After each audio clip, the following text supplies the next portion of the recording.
আসসালামু আলাইকুম। ইতিহাস, প্রকৃতি এবং পৌরাণিক গল্পের শহর ক্যাসেল। আর আজ তোমাদের নিয়ে চলছি সেই শহরের হৃদয়ে, যেখানে দাঁড়িয়ে আছে গ্রিক পুরাণের বীর হারকিউলিস।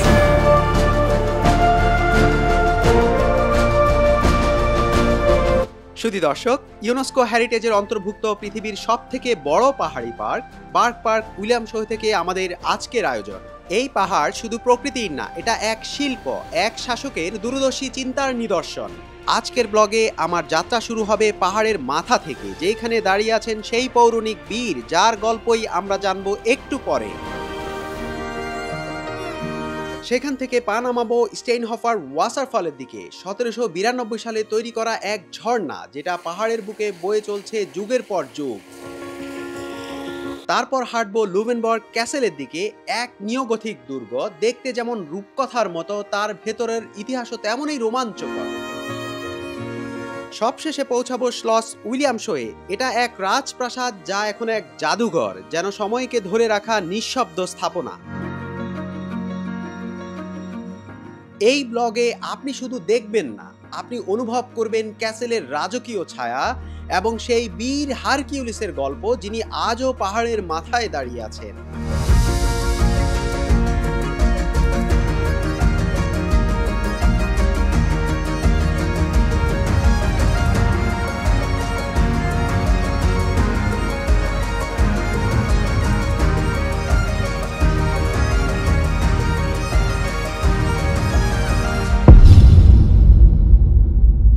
বলা চলে আমরা এখন হারকিউলিস ক্যাসেলের অলমোস্ট টপে আছি, একটু নিচে আমরা আর এখানে গেলে যাওয়া যাবে।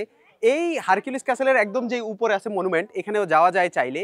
আমরা যাওয়ার জন্য যেটা করতে হবে, আমাদেরকে 8 ইউরো করে অ্যাডাল্টের জন্য টিকিট কাটতে হবে। তবে আমরা 4:23 এসেছি এবং ওরা বলেছে 4:29 পর্যন্ত আমরা টিকিট কাটতে পারবো এবং এন্ট্রি তো 6 মিনিট। আমাদের কাছে মনে হচ্ছে টিকিট কাউন্টার থেকে এখানে এসে একটু তাড়াহুড়ো হয়ে যাবে, এই জন্য আমরা টিকিট কাটিনি, এখানেই থাকবো। এবং এখান থেকে খুব ভালো করে দেখা যায়, উপরে গেলে হয়তো বা শহরটা ভালো করে দেখা যায়, তো আমরা আপনাদেরকে শহর দেখাবো।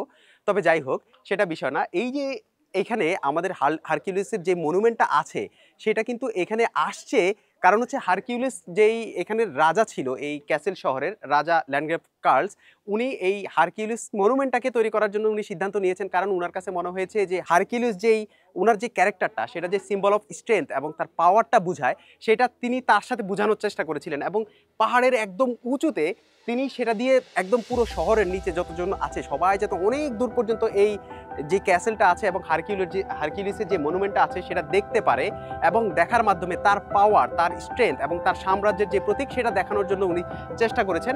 আর সেই 300 বছর 1701 সালে তৈরি করার এই হারকিউলিস মনুমেন্ট এখন আজকে জার্মানির একটা one of the biggest landmark এবং কি এটা একটা ইউনেস্কো হেরিটেজেও রূপান্তরিত হয়েছে।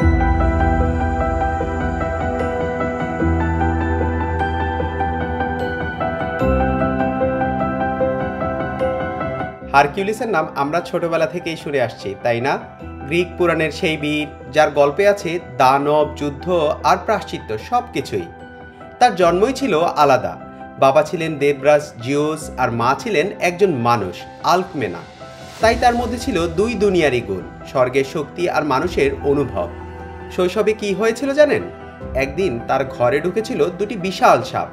বাকি সবাই ভয় পেলেও ছোট্ট হারকিউলিস নিজ হাতে দুটো সাপকেই মেরে ফেলল। তবে তার জীবনের সবথেকে বড় টার্নিং পয়েন্ট আসে এক ভয়ানক ঘটনায়। হারকিউলিস ভুল করে নিজের স্ত্রী সন্তানদের হত্যা করেন, আর এই পাপের প্রায়শ্চিত্ত করতে গিয়েই তাকে করতে হয় ইতিহাসের সবথেকে কষ্টকর ও অসম্ভব 12টি কাজ। এই কাজগুলোই পরিচিত লেভার্স অফ হারকিউলিস নামে। কাজগুলো একেবারে সিনেমার মতো। নেমিয়ান সিংহকে হত্যা, যার গায়ে কখনোই কোনো অস্ত্র লাগতো না, কিংবা হাইড্রা দানব মারতে হয়েছিল, যার এক মাথা কাটলে আরও 2টি মাথা গজাত। আরেকটি ছিল গোয়ালঘর পরিষ্কার করা, 30 বছর ধরে যেখানে কেউ কখনো পরিষ্কার করেনি, এবং হারকিউলিস সেটি পরিষ্কার করতে গিয়ে একটি নদীর গতিপথ ঘুরিয়ে দেন। আরও ছিল সোনার সিংহলা হরিণ ধরা, বিশাল বুনো শূকর ধরে আনা, এমনকি পাতালের কুকুর পর্যন্ত টেনে আনতে হয়েছিল। এই 12টি কাজের মাধ্যমে হারকিউলিস শুধু তার শক্তিই প্রমাণ করেননি, তিনি শিখেছিলেন আত্মনিয়ন্ত্রণ, ধৈর্য আর ক্ষমার মানে। আর এভাবেই তিনি হয়ে উঠেছিলেন মহামানবদের কাতারের একজন, যিনি অমর, যা এখনো পাহাড়ের মাথায় দাঁড়িয়ে মানুষকে মনে করিয়ে দেয় সত্যিকারের শক্তি আসে ভেতর থেকে।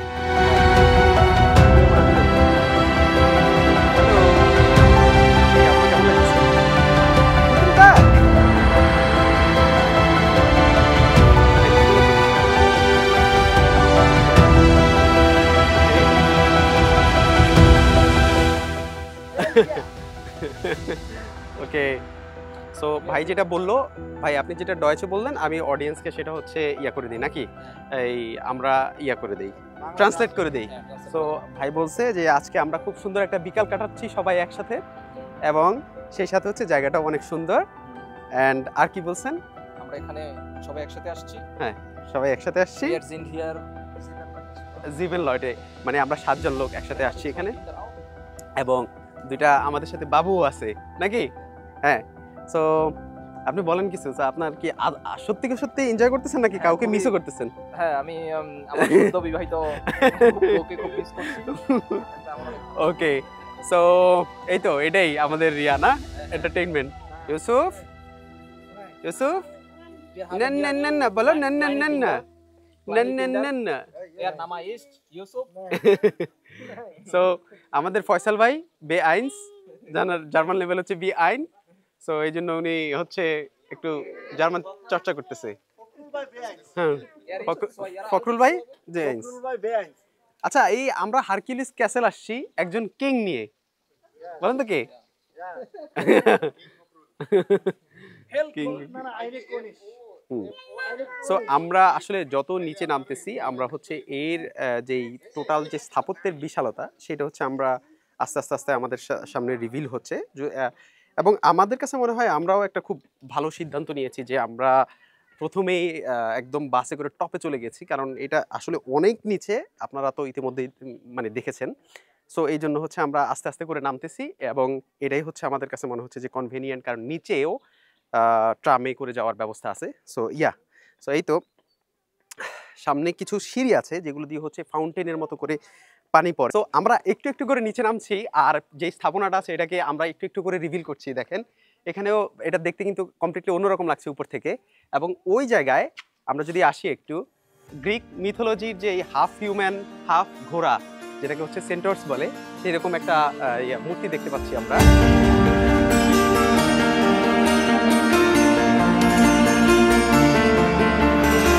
গাইস ফাইনালি আমরা সেই উপর থেকে হেঁটে হেঁটে একদম নিচে আসছি, সবার অবস্থা খুবই খারাপ, সবাই রেস্ট নিচ্ছে, এবং সো আমরা ভুলেও আর উপরে যাব না, নিচে এই দিক থেকে আমরা আরেকটা ক্যাসেলে যাব, যেটাও খুবই সুন্দর, এবং সেখান থেকে আমরা হচ্ছে নিচে যেয়ে তারপর ওইখান থেকে বাস স্টপেজ করে আমাদের বাসায় চলে যাব।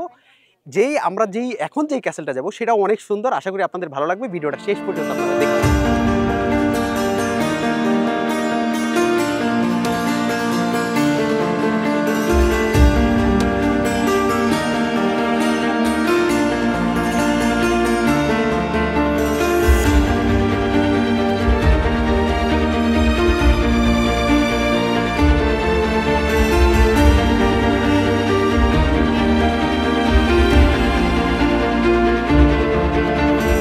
গেটটা বন্ধ, আমরা এই মুহূর্তে লুবেনবুর্গ যেই ক্যাসেল অথবা প্যালেস এটার সামনেই আছি, কিন্তু আনফরচুনেটলি আমরা 6টার পরে আসার কারণে গেটটা বন্ধ হয়ে গেছে।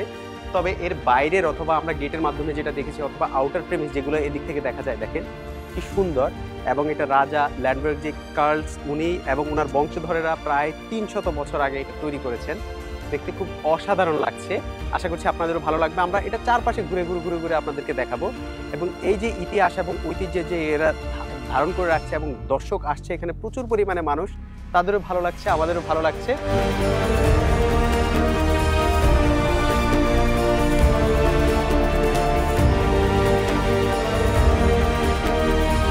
শুধু দর্শক, এখন আমরা ঠিক এমন একটা জায়গায় দাঁড়িয়ে আছি, আমাদের পিছে একদম হারকিউলিস ক্যাসেল এবং টপ পিকে হারকিউলিসের যে মনুমেন্টটা 8.5 মিটারের যে মনুমেন্টটা সেটা দেখা যাচ্ছে। তারপর আমরা যদি একটু ঘুরি, এই দিকে দেখেন আমাদের যে লুবেনবুর্গ যে ক্যাসেল অথবা প্যালেস সেটাও দেখা যাচ্ছে। মাহাদি ভাই আপনি একটু 0.1 অথবা 1 করে নেন, আমরা তাহলে আমাদের এই দিকে যে শ্লস উইলিয়ামসের যে মিউজিয়ামটা সেটাও দেখতে পাচ্ছি। এমন একটা জায়গায় আমরা অবস্থান করছি, আমাদের এই ক্যাসেলের যেই স্থাপত্য শৈলীগুলো এগুলো প্রায় সবগুলোই এই জায়গাটা থেকে দেখতে পাওয়া যাচ্ছে, আশা করছি আপনাদেরও ভালো লাগছে। এই ক্যাসেল যেটা, এটা কিন্তু একটা মিউজিয়াম, এটা হচ্ছে শ্লস উইলিয়ামসে মিউজিয়াম।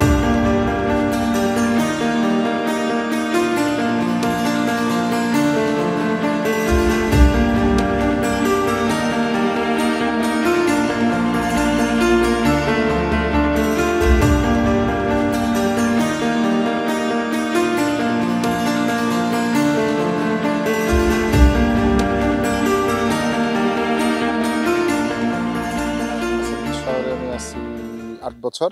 হুম। আর এই জায়গায় আসা হয়েছে মিনিমাম 5 বার, আরো বেশি আসা হয়েছে, অনেকবার আসা হয়েছে। এবং জায়গাটা খুবই সুন্দর, কিছুটা কায়িক পরিশ্রম হয় নামতে নামতে, কিন্তু এটা এনজয়েবল। আর কাসেল থাকার জন্য খুব ভালো জায়গা, খুবই ভালো জায়গা, ক্যাসেল শহরটা তাহলে থাকার জন্য ভালো। খুবই ভালো জায়গা। ওকে, আমার এক্সপিরিয়েন্স ভালো। ওকে ওকে, থ্যাংক ইউ সো মাচ ভাই। সো কামরুল ভাই হচ্ছে আমার শ্রদ্ধেয় বড় ভাই, আমাদের সবার, আমরা আমরা যে গ্রুপে আছি আমাদের সবারই বড় ভাই উনি মোটামুটি। এবং ভাই রিসেন্টলি হচ্ছে পিএইচডি সম্পন্ন করেছেন। ভাই একটু সাবজেক্টের নাম বলেন না। Microsystem microsystem technology. ভাই হচ্ছে আমাদের সবার ইন্সপিরেশন, আমরা যদি ভাইয়ের মতো করতে পারি। আর যারা জার্মানিতে পড়াশোনা করতে আসেন তাদের জন্য যদি আপনি জাস্ট একটা সাজেশন দেন, বা যারা আসবে। একটা সাজেশন যদি দিতে হয় তাহলে বলবো যে ফোকাস ঠিক রাখা। ফোকাস ঠিক রাখা, হ্যাঁ। স্টাডির উপরে। সেটা আমি যে আমার হচ্ছে পারপাস ঠিক করা প্লাস হ্যাঁ। ওইটার উপর ফোকাস থাকা। ওকে, সেটা আশা করছি mostly আপনারা studies। সবাই ফোকাস ঠিক রাখবেন, কোন ফোকাসে আসতে চাচ্ছেন। যেহেতু স্টুডেন্ট ভিসা, তাহলে আমরা বলতে পারি যে স্টাডিটাই তার হ্যাঁ, ফোকাস হওয়া উচিত। হ্যাঁ, অবশ্যই। রাইট, ওকে, ঠিক আছে। শাকিল ভাই, কি টায়ার্ড হয়ে গেছেন নাকি?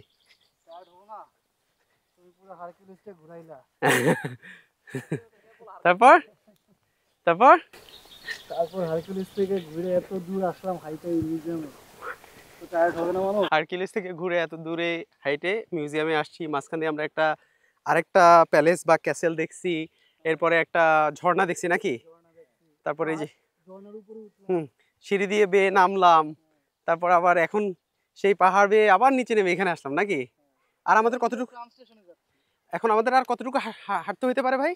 আর 10 মিনিট, 10-15 মিনিট। সো শাকিল ভাই হচ্ছে এই ক্যাসেল শহরেরই, এবং আজকে আমাদেরকে পুরা ঘুরায় অবস্থা খুব খারাপ নাকি ভাই? খুব টায়ার্ড। হ্যাঁ, ভাই খুব টায়ার্ড হয়ে গেছে। ভালো লাগছে। হ্যাঁ, তবে ভাই সত্যি কথা কি, এখানে আমরা মানে অনেক অনেক বেশি কায়িক শ্রমের তবে প্রত্যেকটা মিনিট মনে হয় ওর্থ ইট না, মানুষ যারা আসবে, তারা যারা ঘুরে দেখবে তারা এনজয় করবে, রাইট? এনজয় করবে। হ্যাঁ। সো আজকে আমাদের যে ব্লগটা আমরা চাচ্ছি যে এখানেই শেষ করে দিতে। যদি আমার ভিডিও ভালো লাগে তাহলে আপনারা অবশ্যই আমার চ্যানেলটি সাবস্ক্রাইব করবেন। কি ভালো লাগে কি খারাপ লাগে আপনারা কমেন্টে জানাতে পারেন। আজকের জন্য এখানে বিদায়। আসসালামু আলাইকুম।